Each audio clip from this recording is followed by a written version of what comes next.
Nueva charla con Tomás Rubio. En esta ocasión hablaremos de la situación de Real Madrid tras los datos presentados en la Asamblea, la situación económica del fútbol europeo en general, acosado por un gasto galopante sin control por parte de UEFA, los rumores de un aplazamiento de las obras del estadio del Fútbol Club Barcelona, supeditados presuntamente a la llegada de Messi, y la posibilidad de la llegada de un jeque al Atlético de Madrid.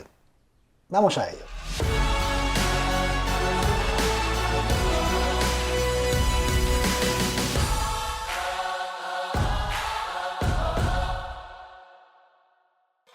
Bueno, pues tenemos una vez más con nosotros a Tomás Rubio. ¿Qué tal, Tomás? ¿Cómo estamos? Pues muy bien, Javi, buenos días. Pues a ver, que teníamos unos cuantos asuntos pendientes, se han acumulado acontecimientos, ¿no? Asamblea, situación del Barça, otros temas que queríamos hablar, pero quería comenzar, aunque, bueno, fue la semana pasada, con que nos dieras unos tips. O sea, tampoco quiero una situación así muy pormenorizada, pero unos tips de la situación económica de Real Madrid, bueno, a raíz de la Asamblea, de los datos que se dieron en la Asamblea. Vale, lo primero, hay de criticar al club porque no lo contó bien. O sea, no fue... Vamos a compararlo con el Barça, ¿no? El Barça tuvo a Romeu mucho tiempo, una rueda de prensa y explicando. Y el director financiero que salió del Madrid, que es cojonudo, que es muy bueno, o el vicepresidente económico, el que salió a explicar, pasó muy por encima. Y creo que era una de las asambleas más importantes de los últimos años del Madrid. Has hecho una operación de 20 años, 300 y pico millones. Hay dudas de que sin esa operación pudiera haber habido pérdidas. Creo que merecía la pena el dedicarle un tiempo mayor a explicar, no te digo para tontos, pero sí para la gran inmensa mayoría de tus socios, pues explicar, oye, en qué consiste claramente esta operación y cuál hubiera sido el estado económico del club, el cierre, sin esa operación. Está Entonces, sugiriendo que el Madrid ha fallado en la comunicación. sí, pero esto es un tema, es comunicación, pero es un tema también de consumo interno. Quiero decir, Claro. oye, estás delante de tus socios y son tus socios los que a los que tú tienes que convencer para que esos socios levanten la mano, que es una historia que a ver si un día ya hacen el voto electrónico, porque está bien, para que te aprueben las cuentas. Entonces, porque si yo sé que la mayoría de los compromisarios que van allí no se ha leído las cuentas, el club también lo sabe. Entonces, tienes que explicarlo. No te puedes amparar en, no, oye, como no se lo han leído, pues para adelante. Yo considero que ahí el club se equivoca y los socios se equivocan, porque es una operación, ya digo, muy importante y que hay que explicar. Y todo con ello, el primero que salió, o sea, fíjate lo mal que estuvieron los socios, que el primero que salió a preguntar, la última parte de intervención del financiero, del vicepresidente económico, fue, no estamos preocupados por la subida de tipos de interés, porque nosotros tenemos los préstamos, la gran mayoría de préstamos, el estadio principalmente a plazo fijo. Entonces, oye, como suba, pues como la hipoteca nuestra, oye, el Claro. que la tiene variable como yo, pues está fastidiado, Nah, y el que la tiene fija, pues vive bien. Y entonces el primero que sale dice, oye, ¿cómo nos van a afectar los tipos de interés? nah. Lo acaba de decir. Entonces, entrando ya en lo que son las cuentas, la primera pregunta que habría que responder, o al menos la que a mí me gustaría que me respondieran, es ¿cómo hubiera sido el cierre sin la operación de Six Street? Pues yo creo que el cierre hubiera sido en pérdidas. No tantas como establece Chu Playbook, 170, no tantas como dice Héctor Moedano, pero yo las sitúo en un rango de entre 80 y 100 millones. ¿Por qué lo digo esto? No porque sea el más listo ni nada, sino porque con ese dinero el Madrid ha adelantado muchas operaciones. Ha adelantado mucho gasto que se ha traído a presente que sin esa operación pues probablemente no lo hubiera hecho. Entonces, hay 130, de los 316 millones que se hicieron de plusvalía, que es el ingreso, el Madrid de ahí que hizo 133 millones entre provisiones, por ejemplo, se provisionaron 23 millones porque se ha vuelto a abrir aquel expediente de la Unión Europea por el que nos sancionaron y luego quitaron la multa sobre los terrenos de las tablas. Se han depreciado jugadores y activo por 60 millones, que probablemente pues por jugadores creo que han sido 57 millones, pues oye, si no tienes esos 316, pues probablemente no lo hubieras hecho. ¿Qué más hay ahí?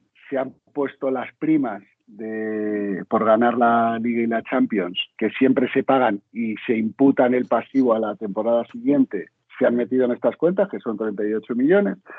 La prima de fichaje de Álava, que son 17, en vez de anualizarla, oye, yo te tengo que pagar a ti 17, son 4 años, pues 4.250.000, pues se ha metido también. Se ha cogido también antes del 30 de junio la minusvalía por Jovic. Jovic costó 60, le quedaban 30 por amortizar, lo hemos dado a 0, pues otros 30 millones. Total, al final, bueno... Hazard, ¿no? También... A ver, eso, Hazard es la parte de depreciación. El club no ha informado qué jugadores han sido los depreciados.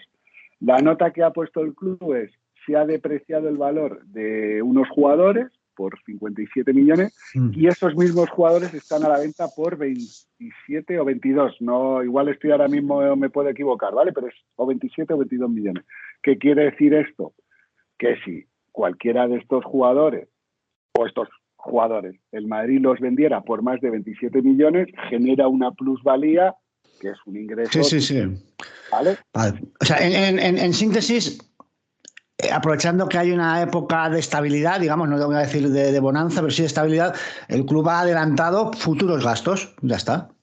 A ver, es una política que ha hecho mucho Florentino en su segunda época. Me acuerdo también, por ejemplo, cuando la venta de Cristiano, el Madrid se guardó, creo recordar, 47 millones, hizo una provisión, un cojín contable de 48 millones, en vez de dar beneficios por lo que hubiera dado, ¿vale? No recuerdo cuánto dio en aquella temporada, pero en vez de sumarlo y tal, pues lo guardó, que luego nos vinieron muy bien para el tema del COVID. Entonces, luego, por la operación se han pagado unos 21 millones, por la operación de Six Street, unos 21 millones, que oye, que sin esta operación no los hubieras pagado. Entonces, al final me muevo entre unas pérdidas que podían haber sido de 80, 100 millones. Y vamos a la parte que tampoco explicó el club y que yo, a pesar de que me moví, nadie hizo la pregunta. El Madrid ha aumentado sus gastos en 100 millones en otro gasto de gestión corriente y servicios externos con respecto a 2021. Entonces, mi idea, creo que ahí el Madrid ha derivado parte de esos ingresos, esos gastos del Bernabéu, de la reforma, que ahí ha ido adelantando algo, no los 100 millones, pero a lo mejor 15, 20 millones. Y luego hay un tema ahí de costes. Por ejemplo, los desplazamientos del Madrid la temporada pasada costaron el doble que en 2021, solo en desplazamientos. Entonces, sí. Hay mucho gasto por tema de inflación y cómo está la vida que el Madrid ha aprovechado con esta operación. Pero vamos, que la pregunta es esa, oye, ¿qué hubiera pasado sin esta operación? Pues así, a grosso modo, sin tener toda la información, yo considero que el club hubiera cerrado en pérdidas. En pérdidas, pero en torno a 70, 80 millones. Sí, por ahí. Tú también piensas que, claro, llega un momento, esto no es una foto fija, entonces no es que el Madrid decidiera el 20 de mayo o el 13 de mayo cuando firmó esta operación, no recuerdo, no decide firmarla ese día, sino esto ya estaba planificado durante la temporada. ¿Qué quiero decir? Que el Madrid, como ya contaba con hacer esta operación, ha ido haciendo otros movimientos que no hubiera hecho. Entonces, claro. Estamos hablando de hipotéticamente. Claro. Si no hubiera habido opción de esta operación o si hubiera decidido que esta operación fuera el 1 de julio, si hubiera hecho todo lo que se ha hecho, pues hombre, de lo que te he dicho, de esos números, no, pues a lo mejor, seguro que no. A lo mejor tampoco se hubieran adelantado pagos del estadio, que más o menos ya. Te he preguntado podría ser. En fin, si hubieran tomado una serie de decisiones, como por ejemplo a lo mejor haber vendido a Casemiro en vez de en agosto, haberlo vendido en junio. Claro. Se hubieran tomado una serie de decisiones para compensar las pérdidas que vale. Cuestiones, a ver, muy simples. Ingresos y gastos. Vamos a ver, los gastos han aumentado, has dicho. Sí, sí. Sobre todo el tema salarial. Sí, el ¿A qué tema se debe esto? salarial. Bueno, pues es que en el tema salarial, el Madrid había presupuestado, creo que son 404 millones, había presupuestado para la temporada pasada y Y se ha hemos ganado ido. demasiado, ¿no? ¿Eh? Que hemos ganado Bueno, hombre, demasiado. sí, es que es lo que hablábamos el otro día. Aparte del círculo virtuoso de ganar títulos, conlleva más gasto. Que sí, que son más ingresos, pero lleva más gasto. ¿Qué ha podido pasar? A ver, se ha aumentado en los salarios. Han metido la prima de Álava, la prima de fichaje, que es en vez de anualizarla, que lo pago año a año, lo hemos metido de golpe. Vale. Ha habido renovaciones que, aunque no se han anunciado, se ha hecho. Ha habido liquidaciones a jugadores como Bale, Marcelo e Isco, que por terminar contrato, pues a lo mejor tenían algo, Vale, sí. no te digo que les debiera, pero sí que hubiera en su contrato pues una partida de, oye, pues cuando finalizas contrato te pago 2 Sí, sí, millones, sí, sí. lo que sea. Y bueno, eso, las primas especialmente es lo que ha conllevado que suban las Ya. primas. Y Álava ya tienes ahí 50 millones. Las renovaciones que hayas podido hacer, si lo de Vinicius cobraba 4 y ahora cobra 10, o bueno, digo Vinicius, o en este caso era Casemiro, que también pegó una subida, en fin, pues También se ha les ha habido más gasto. compensado aquello que se les, entre comillas, se les quitó en el COVID. ¿Qué pasa con A eso? mí no me consta, sé que Marmen Chen lo ha dejado entrever. Yo he preguntado y no, ni me han dicho ni sí ni no, no te puedo decir. El Madrid no hace eso, el Madrid no es que eso fue reducción de salario. Y la previsión para el año que viene de salarios es de 100 millones menos 100 millones menos. Ahí ya nos sale de masa Marcelo, salarial. Isco, Claro. etc. Claro, eso Claro, el Madrid presupuesta, es que por eso te digo que esta operación de Six Street lo mueve todo, porque parte de este aumento de salarios también yo creo que se ha compensado, se ha tirado de esta operación para hacer se ha frente aprovechado lo de Six Street para adelantar para mucho, muchas mucho cosas, gasto para muchas futuro, cosas. para en el futuro tener un colchón y no pasar problemas. Claro, Y porque piensa que el a mí me Madrid, preocupa más lo otro, los ingresos.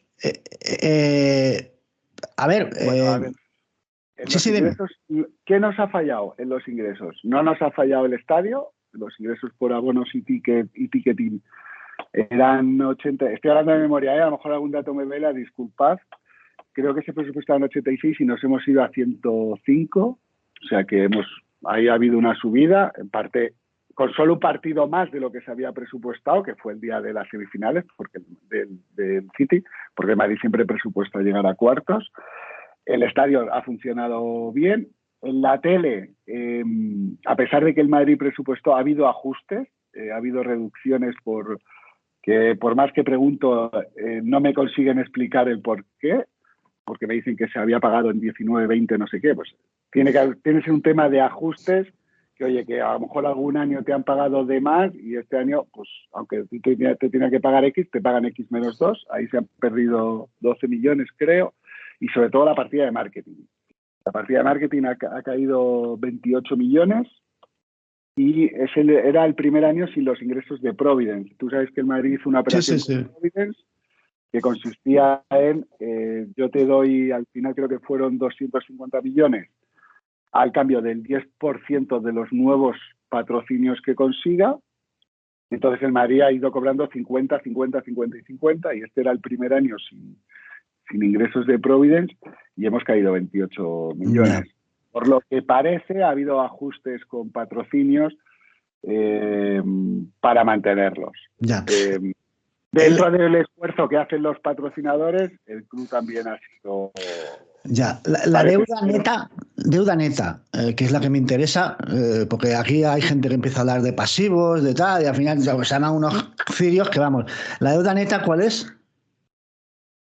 Es menos 264 o menos 246 millones, pero bueno, ya digo, como se ha hecho esta operación en tesorería, que es uno de los indicadores para calcular la deuda neta, la tesorería está en 425 millones, entonces eso hace bajar la deuda neta. Yo, sin la operación de Six Street, El año pasado la deuda neta del Madrid creo que era en menos 47 y sin esa operación se hubiera quedado en menos 51. O sea que dentro que de no hay lo... deuda, que no. Que no. Vale. El estadio empieza a ver, computar. El estadio empieza a computar el año que viene, ¿no? En julio de 2023 se pagan las primeras las primeras cuotas, la primera cuota tanto del préstamo de 575 millones, que son 29 millones y medio fijos, más el de 225, que al 1,50 son 11 millones o 10 millones y algo. Así que 40 millones, 41 millones pagamos en julio de 2023 por el estadio. Y así 27 años, porque ambos préstamos se acompasaron en el tiempo, ¿vale? Vale. Un último apunte que no tiene que ver con la asamblea, pero sí con las cuentas de Real Madrid o con la situación económica es, cuéntanos qué es aquel tema pendiente que quedó ahí, que la gente se ha olvidado de él, de Hípic.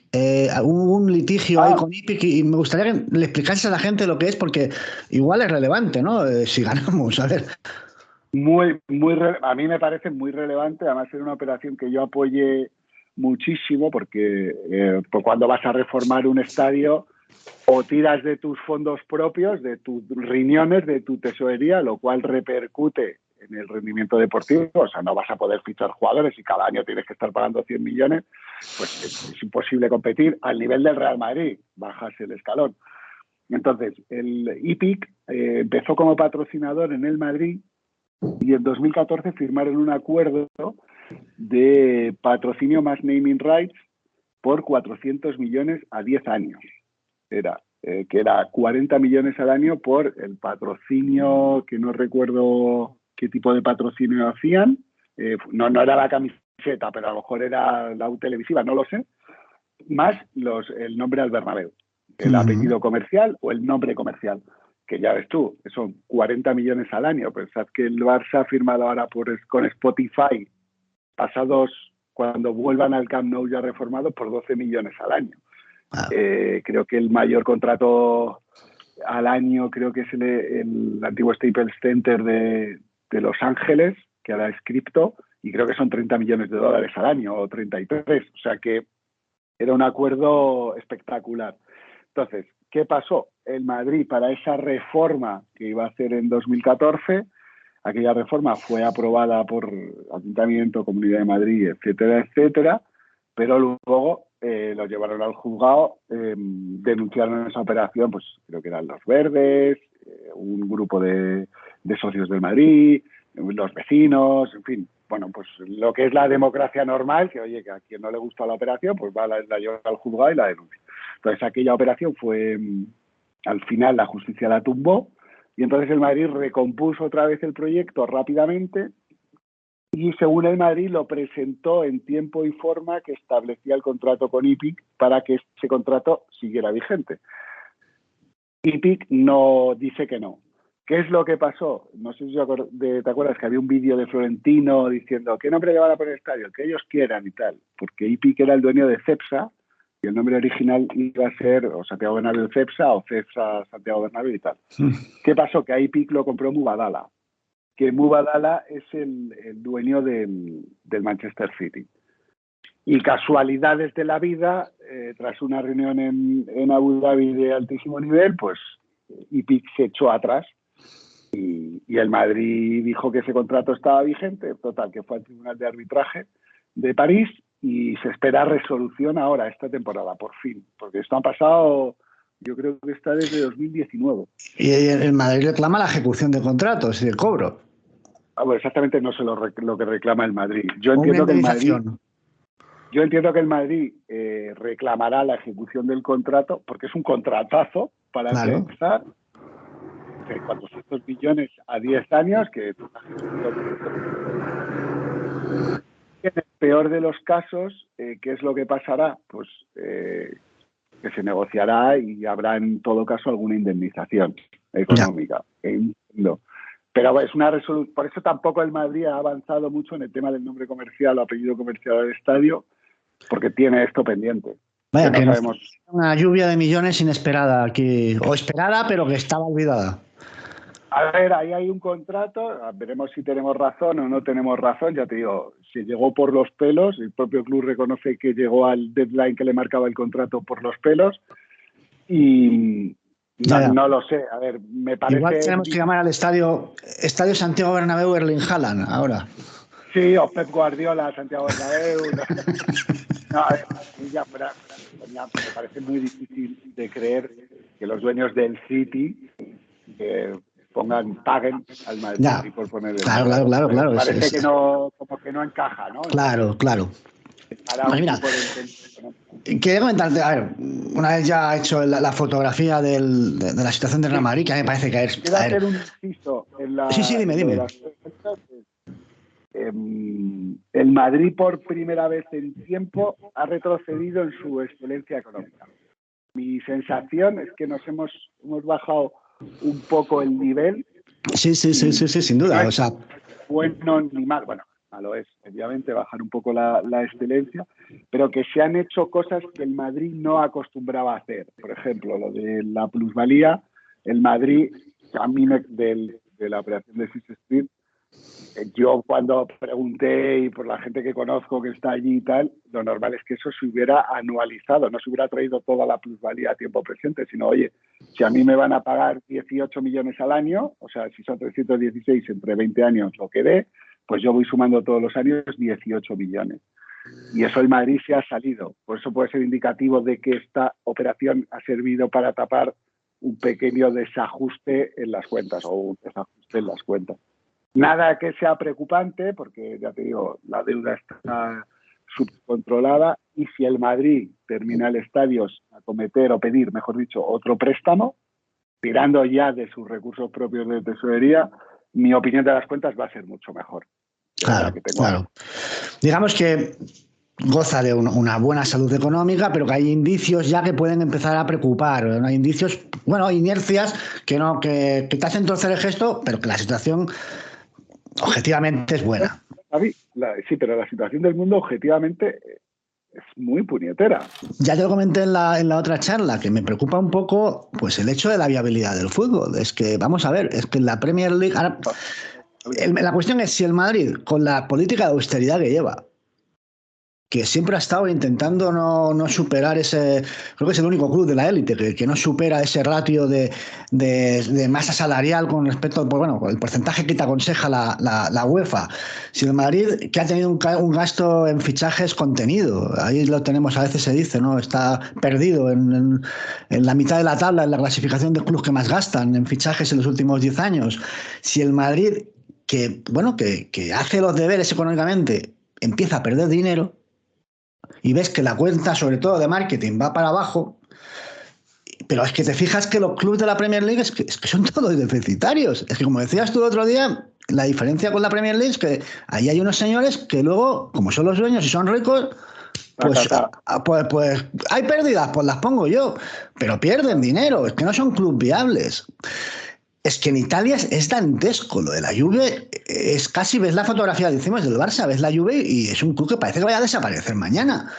Es que pierde 250 millones cada año. Claro, es que la Juve ha ampliado capital por 700 millones de euros en los últimos 3 años. Es que tiene a la Fiat detrás y claro, evidentemente. Pues un poco ha vendido patrimonio, pero esto... Claro, pero todo esto tiene un límite, porque sí, aquí se pone dinero, pero la cuestión es que no ves una viabilidad.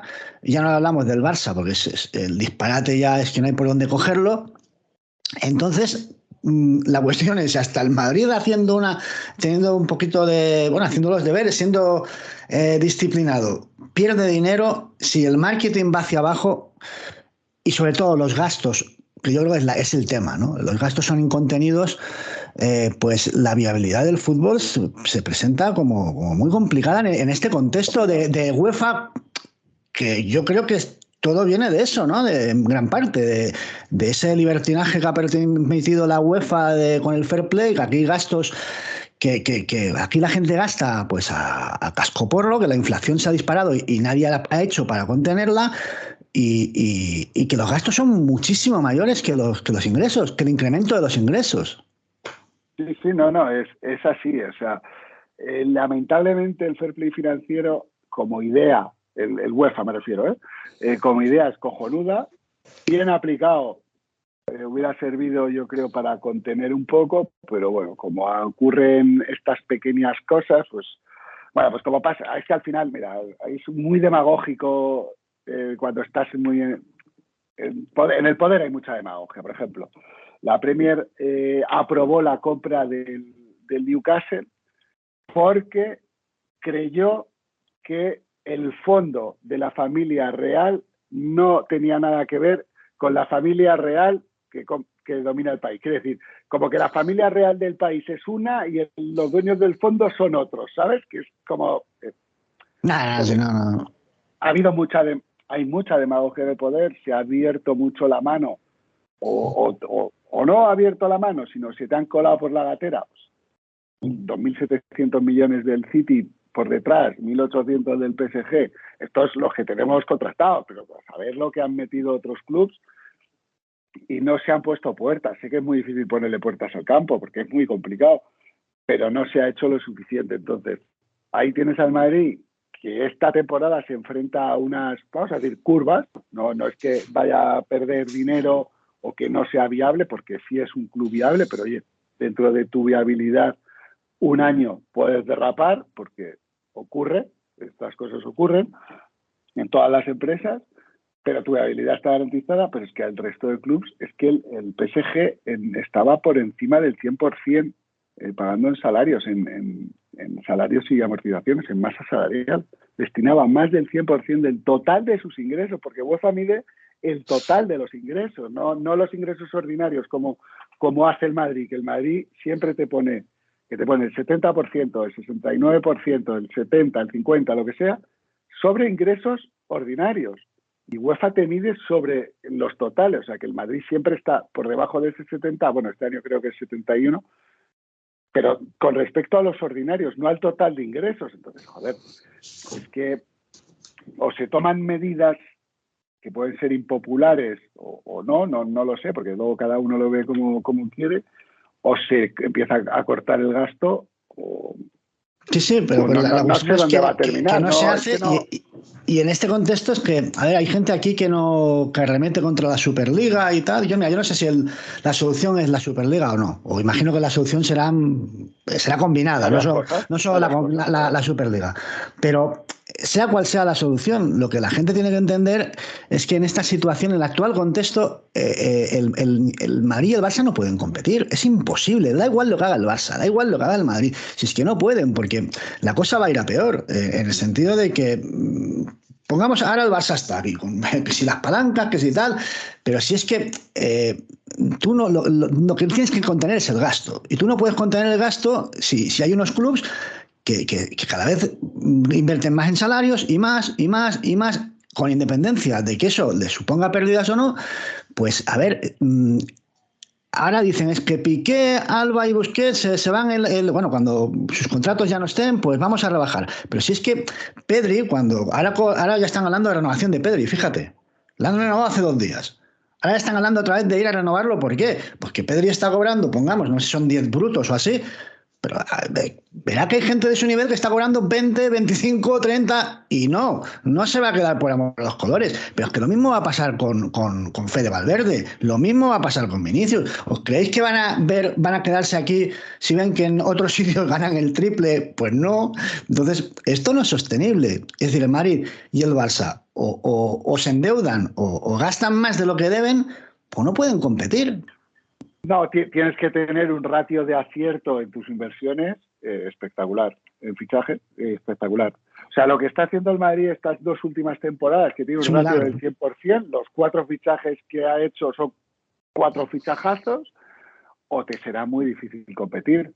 ¿Por qué? Porque cuando tú llegas y pegas el patinazo de Hazard, el desastre de Hazard y de Jovic, claro, el Madrid no es el PSG o no es el Manchester City o no es una sociedad anónima deportiva en la que sus dueños digan, vale, aquí le hemos cagado, asumamos las pérdidas, ¿cuánto dinero hace falta? Tanto como esto, ¿no? El Madrid tiene que limpiar su balance, tiene que a lo mejor hacer unas ventas de jugadores, porque Hazard no lo quiere nadie, Hazard es un desastre, es un futbolista, lamentablemente es un futbolista. Nadie te va a pagar un duro por Hazard Y de hecho, si se va gratis y no pagaras un euro de su nómina, sería una operación brutal de buena. Entonces, el Madrid se tiene que comer esas operaciones, no tiene error, bueno, sí puede cometer el error, pero para recuperarse necesita más tiempo porque no tiene ingresos de los dueños, ¿no? ¿Sabes? Entonces, el PSG la puede cagar la puede cagar con cualquier fichaje, gastarse 100 millones, que es lo que hace el United. Oye, que que fiché el año pasado no me vale. Casemiro 80, Antony 100 y así todo el rato. No, el Madrid no puede hacer eso. El Madrid tiene que dar un paso atrás, tiene que a lo mejor vender a jugadores con los que sí cuenta que le generen plusvalías para poder contrarrestar esa pérdida que está teniendo por el otro lado. Porque y esto lo tendrán que entender pues, todos esos aficionados que te piden que fiches a 40 cada verano o que te piden... Y es que no podemos. Si es que estamos haciendo un milagro, que es que la gente no lo entiende. Esto es un milagro. Claro, entonces... un milagro no. Lo que se están haciendo son bien las cosas. Pero hay que ser conscientes de que, por ejemplo, el Madrid, la última temporada antes del COVID, ha sido el récord de inversión, 323 millones. Y luego te viene la pandemia y en estos 2-3 años deja de ingresar seguros más de 400 millones más. Luego, el lucro cesante de todos esos ingresos que no te han venido. Sí. No, cuando hablo de milagro no me refiero tanto al hecho de que a un milagro económico en el sentido de que estén haciendo milagros con los números. No, me refiero a que el Madrid ha ganado la Copa de Europa, es decir, que el Madrid ha sido campeón deportivamente al máximo nivel en una situación en la que tiene una adversidad brutal. Entonces, me refiero a eso cuando digo milagro, y no solo ya por el hecho de que competitivamente esté aspirando o directamente ganando, sino a que está reconstruyendo un equipo. Tiene ya 5 o 6 jugadores con mucho futuro que le ha costado pues la mitad de lo que cuestan ahora. Entonces, ese es el milagro para mí. ¿Pero por qué lo hace, Javier? Porque Florentino, a Florentino se le pueden decir muchas cosas. Es un cafre en comunicación, lo que quieras. Para mí me parece el mejor presidente que yo haya visto. Yo a Bernabéu no le vi, entonces no puedo jugar. Y probablemente sea el mejor presidente que vean el Madrid en la historia. Pero de lo que no le puedes acusar a Florentino es de falta de visión, de cómo van las cosas. Por eso también es el tipo de empresario que es. Solo los empresarios con mucha visión llegan a ser grandes empresarios. Roig, la familia Roig de Mercadona, de tal, son gente con visión. Entonces, Florentino tuvo la visión cuando llegó de, oye, ¿qué es lo que me hace falta? Yo tengo un muerto viviente porque el Madrid estaba en la bolsa ya que ponía SAD, solo faltaba llevarlo al registro. ¿Y qué me hace falta? Generar muchísimos ingresos de golpe. ¿Cómo los genero? Fichando jugadores. Pero no muchos jugadores, sino los elegidos. Se dio la casualidad que había 3 jugadores que eran la leche en el mundo, que eran Figo, Zidane y Ronaldo. Y los fichó. Pero si te acuerdas de aquella época, fichaba a esos y poco más. Porque tampoco puedes sostener fichar a esos jugadores que te vienen. Porque tú cuando fichas a Lewandowski, por ejemplo, por poner en clave Barça, o a Hazard, tú ya le pones a Hazard un salario. Y ese salario son 15. Entonces, los que están debajo de ese salario van a ir a la puerta. Toc, toc, que hay de lo mío. Claro. Que genera más subida de costes. Entonces, Florentino tuvo esa visión y él sabía que esa traía ingresos, lo que hablo del círculo virtuoso siempre. Traes muchos ingresos, pero traes también más gastos. Entonces, perdón, ¿cómo limitaban los gastos? Fichando solo uno. Claro. No puedo meterme en... Es como fichar en Mbappé, Haaland, vale, sí, pues económicamente lo puedo hacer, vale, porque el Madrid, bueno, ahora ya visto esto, pues probablemente a lo mejor a los dos no podía. Pero si tú traes a esos 2 bichos, todo lo que está debajo de esa pirámide, te van a ir a pedir lo suyo. Lo que le pasa al Barça. Claro, no, y lo que le pasa al Madrid, ¿qué te crees? ¿Que Vinicius ahora que ha renovado? Claro, no ha ido y ha dicho, toc, este señor Mariano cobra 5, yo cobro aquí 4, aunque por vacaciones será que cobraba un poco más, pero bueno, este señor aquí, que es un patán, cobra 5, a mí me pones 8, o me pones 10. Ya. Es que es así. Entonces, Florentino ha tenido varias visiones, esa fue la primera de su primera época, Cuando volvió en la segunda época, ya si te acuerdas, los fichajes, sí, había jugadores, pues hombre, Cristiano, Kaká, cuando llegaron, que fue la inversión gorda, y a partir de ahí que dijo, oye, vamos a fichar jugadores, pocos jugadores de coste mantenido, no muy alto, pero que me den mucho rendimiento, o al menos a corto plazo. Y María, los Ozil, ¿sabes? Los Pepe, perdón, los Varane, Casemiro, estos jugadores. Y ahora está fichando jóvenes, muy jóvenes, que es, oye, prefiero gastar hoy 20, aunque el jugador valga 5 o valga 2, que si despunta, valdrá 40. Ejemplo, Vinicius. Vinicius costó 45 más las comisiones unos 60. ¿Cuánto vale hoy Vinicius? Sí, está claro. Son apuestas que el Madrid pagó mucho dinero, pero es mucho dinero por un jugador de 16 años o de 18 que a poco que haga, conforme está el mercado de inflacionado, lo normal es que salga para España. Oye, si no me sale muy allá, pues a lo mejor, mira, 60 no, pero lo puedo vender por 30. Y salgo para España. Pero si la rompe, o se hace, no te digo que sea Balón de Oro, que te hace ya un crack, un Valverde, jugadores así, que no sé si llegarán a ser balones de oro, pues ese es el nivel que te digo de jugadores. Ya son jugadores cojonudos, un Cross, te coge el nivel de Cross, ese jugador vale lo que tú pidas, lo que quieras pedir por él. Claro. Casemiro con 30 años, te han pagado 80 millones. Sí. Con más kilómetros que un Sputnik, que no dudo de que Casemiro hubiera mantenido el nivel. Pero es que, fíjate que los fichajes, las ventas, los traspasos de jugadores de más de 30 años que han dado dinero son la mayoría del Madrid. Sí. Los coge, los lleva y, oye, cuando empieza a llegar esa línea de los 30, que, oye, en algunos jugadores te puedes equivocar y que siga rindiendo. Por ejemplo, Cristiano. No se le vendió por su rendimiento deportivo, sino por otras cosas. Pero Cristiano le vendiste con 33 y aún así ha dado 2-3 años de alto nivel. En algunos te puedes equivocar en el rendimiento deportivo, me refiero, pero económico siempre le gana. Yo ya te comenté el otro día. No, te comentaba el otro día, en relación a lo que estás hablando ahora, que lo del círculo virtuoso, obviamente te decía, no funciona. Obviamente funciona. Es decir, si tú gastas en grandísimos jugadores, vas a ingresar más, pues porque el estadio se llenará más, porque tu publicidad aumentará, tu marketing, vale, bien, eso es evidente. Pero lo que me refería yo tanto a lo que me refería más es al hecho de que debido a que el gasto es muy superior, es esa política a la que estás explicando ahora. El Madrid ha tenido que renunciar o ha tenido que adaptarse a otra, ¿vale? Pues porque los ingresos que genera hoy en día el tener a un grandísimo jugador no compensa el incremento de gastos, que es muy superior. Es decir, el margen que te da, el plus que te da el ingreso, pues tener una partida mayor por match day o por marketing, no es tanto, por no decir ya lo que comentabas tú de que ganar te implica tener más gastos, ¿no? Pero la cuestión es, ya digo, que esa política, ese círculo valga la redundancia, el círculo virtuoso, pues ya no es rentable en términos del gasto que hay hoy, que es disparatado. ¿Vale? Claro, si lo miramos solo en términos económicos, toda la razón, pero no dejamos de ser un club de fútbol. Claro, evidentemente. Ese rendimiento económico que no te da, te genera mucho a nivel deportivo, que es lo que te genera a ti títulos y lo que te genera, pues, seguir siendo el Real Madrid. Sí, a números, pues obviamente, Vinicius ahora mismo ha pasado de tener un coste de 60, entre 6 y 10 millones, más lo que cobra, vamos a poner 17 millones al año. A lo mejor te está costando ahora 25. Sí. Está costando 8 millones más. Sí, esta temporada, claro, sí que... está repitiendo lo del año pasado, pero si solo lo miramos a números, si hace la misma temporada que el año pasado, al Madrid le ha costado 8 millones más tener a Vinicius.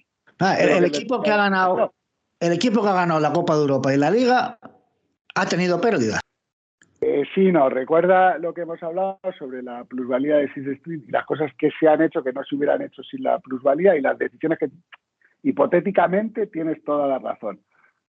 Dudo mucho que el Madrid no hubiera conseguido esquivar las pérdidas porque hubiera tomado otras decisiones. Ahora hay te vi que lo comentabas también ayer, en Twitter, bueno, hay una especie de filtración, llamémosla así, sí, porque son sus periodistas de cámara, en Barcelona, en relación a que, bueno, se plantean el hecho de posponer la construcción del estadio, que a mí me parece un disparate, porque si hay una vía de ingreso que puede darte un salto cualitativo, es el estadio, ¿no? El Madrid, bueno, al menos hacen unas estimaciones de ingresos y de incremento de ingresos muy bestias. Pues que el Barça renuncie a eso, o incluso que el Barça se plantee alargar la diferencia, el contraste entre lo que ingrese cada año el Madrid por esos ingresos del nuevo estadio con los de su estadio antiguo, pues eso, que se planteaban posponer la construcción del estadio si viene Messi.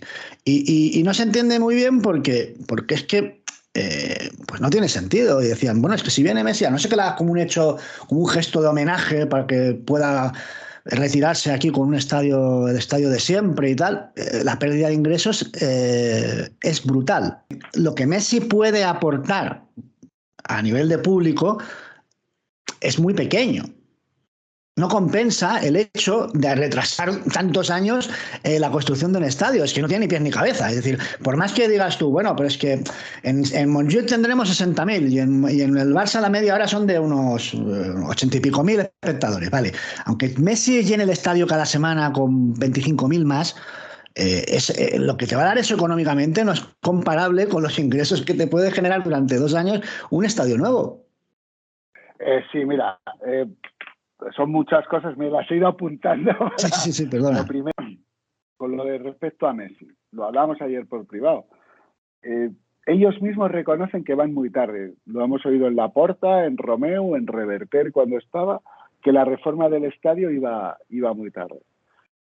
Nos han repetido hasta la saciedad que Messi traía tropecientos millones de euros así, pumba, te los ponía en la puerta con bolsas con el símbolo del dólar y ya lo iban metiendo al estadio.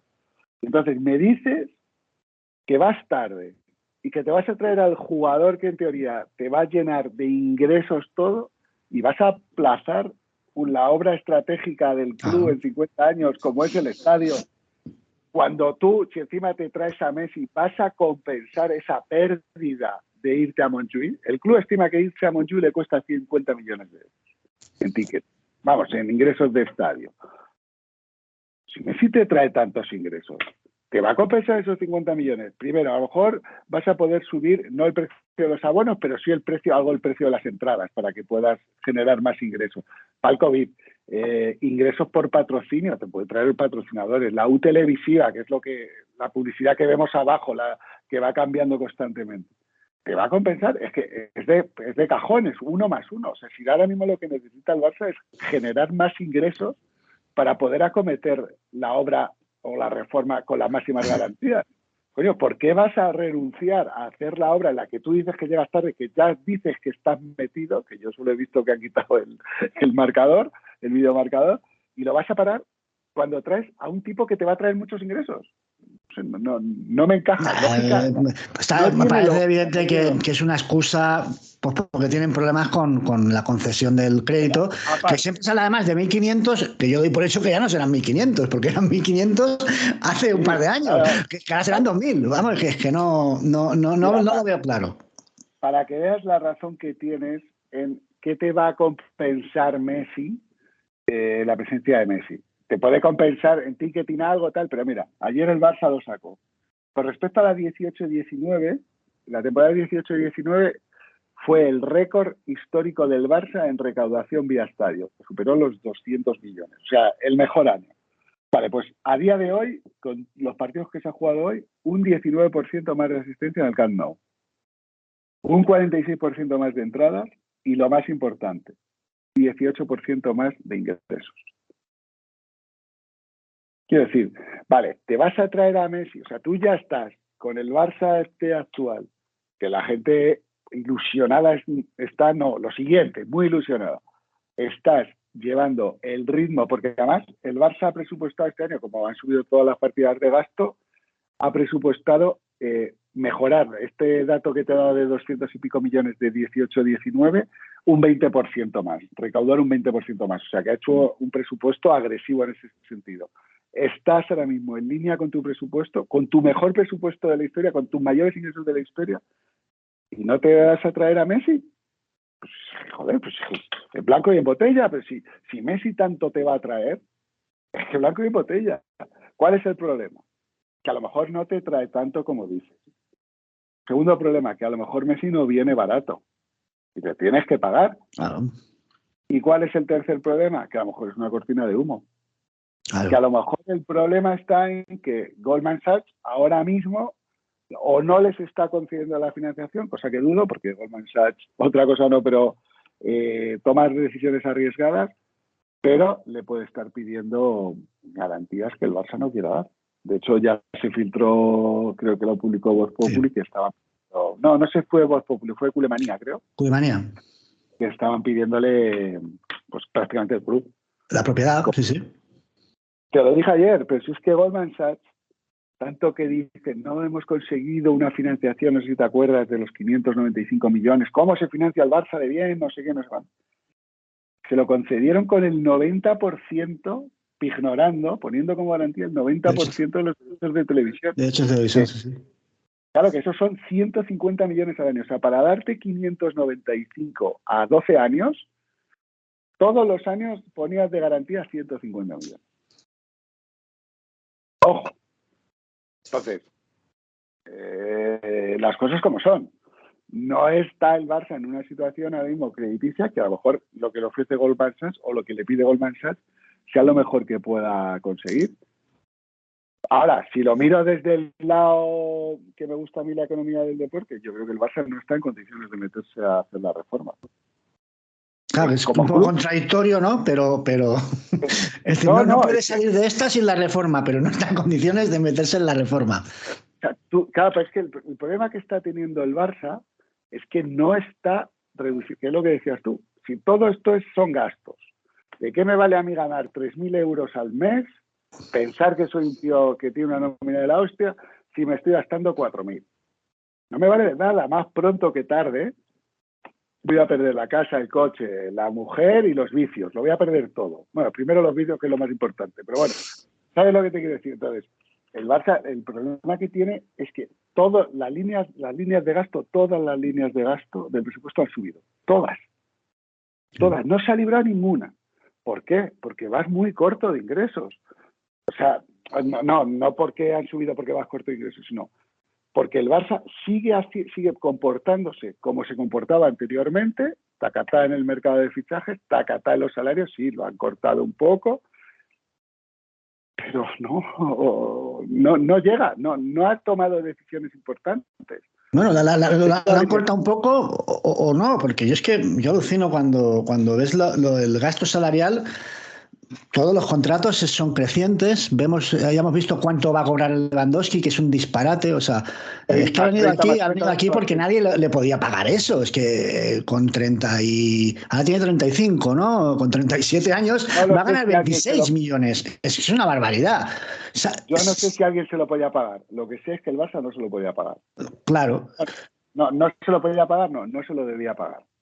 Pero luego el gasto, claro, es que el gasto salarial la gente solo cuenta la fecha, pero es que es el gasto de las amortizaciones, con todo lo que están gastando, pues lo sube muchísimo. Y de las comisiones que pagas. Y las comisiones, claro.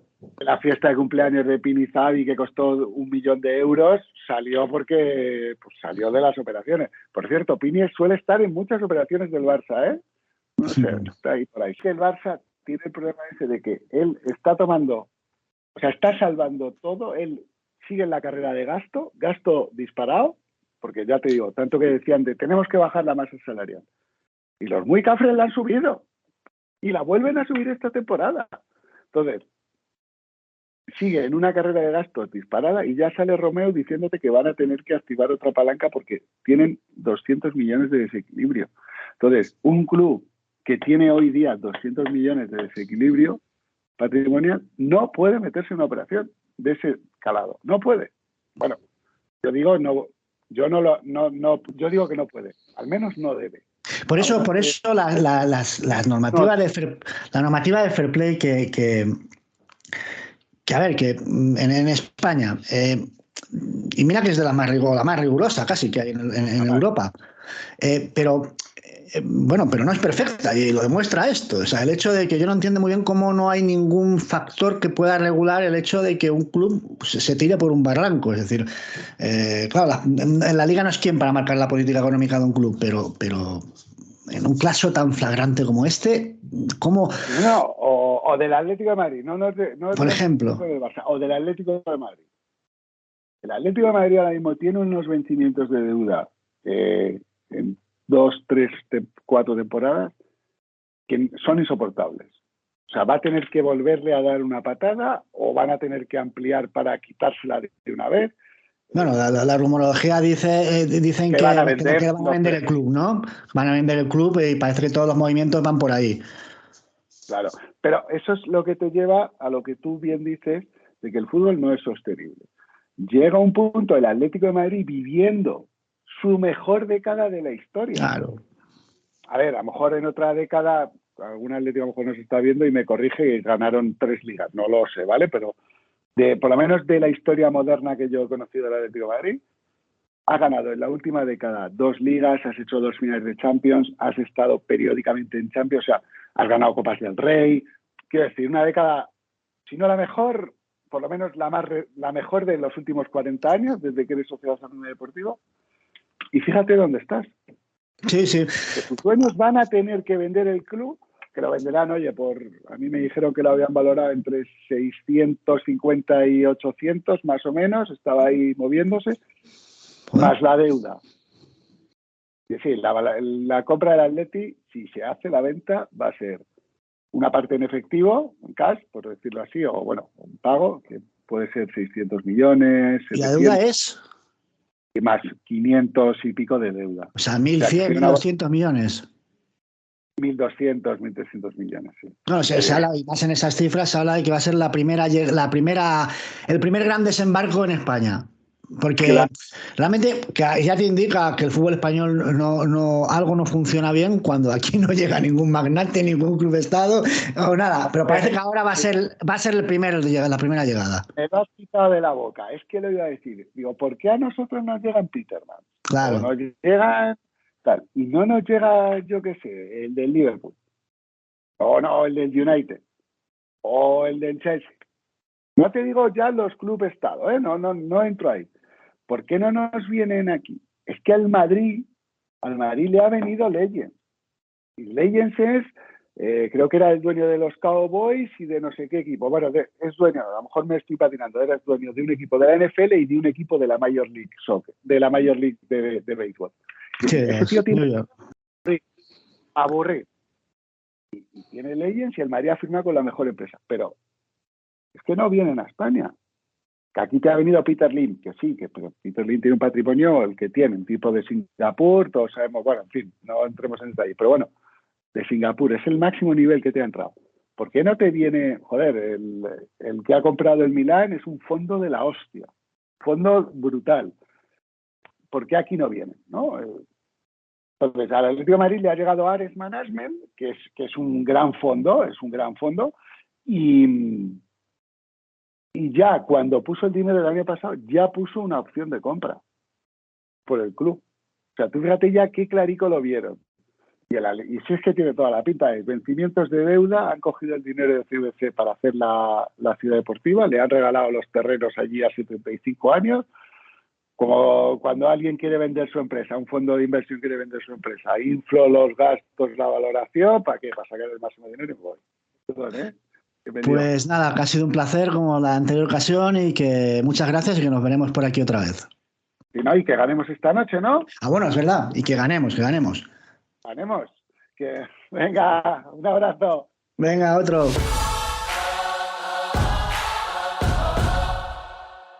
Estadio Josep Guardiola y Sala.